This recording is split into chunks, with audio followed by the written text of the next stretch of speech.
പിന്നെ ദൃശ്യം 3 കണ്ടിട്ടാ അടിപൊളി. അതറിഞ്ഞതിൽ എനിക്ക് വലിയ സന്തോഷമുണ്ട്. പക്ഷെ യാതൊരു വിധത്തിലുള്ള ഒത്തീർപ്പിനും നീ ശ്രമിക്കണ്ട, ഞാൻ അതിന് തയ്യാറല്ല.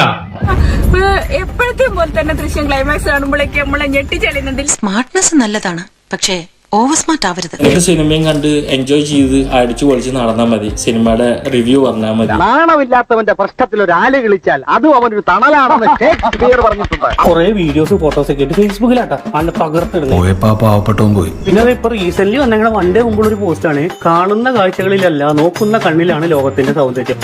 തൊലിക്ക് നല്ല കട്ടിയാണല്ലേ. കണ്ട പാവം പോലെ ഇരിക്കുന്നുള്ളൂ, എന്താ മുതലെന്നറിയാമോ? അത് കുറച്ചാണ് മുമ്പ് ഞങ്ങൾ കണ്ടിട്ടുണ്ടായിരുന്നു. Flashback. ഗുരുതരമായിട്ടുള്ള മാനസിക സാമൂഹിക പ്രശ്നത്തിന്റെ വിശദീകരണമാണ്.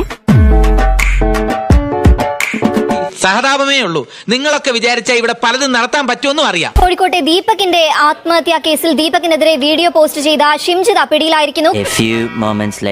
പ്രതി ഷിംജിതയ്ക്ക് ഇപ്പോൾ ജാമ്യം ലഭിച്ചിരിക്കുന്നു. എത്ര ലജ്ജാവഹം! നീ കാരണം ഒരു കുടുംബം ഇല്ലാതായിട്ടുണ്ട്. ആ കുടുംബത്തിന്റെ കാര്യം എന്തായിരിക്കും? ചത്താലും നീ പുഴുത്തേശാവും, ഓർമ്മിച്ചോ?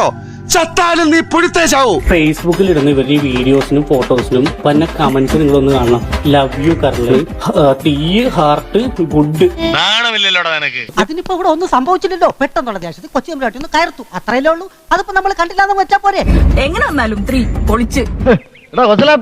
പെണ്ണിന്റെ ചൊടിപ്പുണ്ടില്ലേ? ഫസ്റ്റിനെയും സെക്കൻഡിനെയും പോലെ തന്നെ അതിന്റെ അപ്പുറത്ത് പ്രതീക്ഷിക്കാത്ത ട്വിസ്റ്റ് പൊളി. പച്ചത്തെറിയാന്റെ വായി വരുന്നേ. അപ്പുറത്ത് പ്രതീക്ഷിക്കാത്ത ട്വിസ്റ്റ് പൊളി. താൻ കൂടുതലൊന്നും പറയണ്ട. ഇതിനൊക്കെ സപ്പോർട്ട് ചെയ്യുന്ന ആൾക്കാരെ ഞാൻ സമ്മതിച്ചിരുന്നു.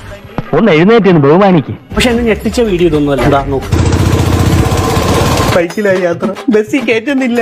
ഈ പഴയ അലവലായത്തരൊക്കെ ഇപ്പോഴും കൂടെ കൊണ്ടു നടക്കല്ലേ? എന്ത് ചെയ്യാനാ, അതെന്റെ തൊലിയുമായിട്ട് ഇഴുകി ചേർന്ന് പോയി. എനിവേ, തകർത്ത് ഫേസ്ബുക്കിൽ 184 ഫോളോവേഴ്സ്, 184K ഫോളോവേഴ്സ് എന്തോ ആയിട്ടുണ്ട്. കുടിക്കാൻ എന്തെങ്കിലും എടുക്കട്ടെ? എടി, ഒരു കാലത്ത് നീ ഗുണം പിടിക്കില്ലടി. ഒരു കഷ്ണം കയറിൽ ജീവിതം അവസാനിപ്പിക്കേണ്ട നമ്മൾ കാണേണ്ടി വന്നു. പ്രതികരിക്കരുത്, കാരണം മരിച്ചതൊരു പുരുഷനാണ്.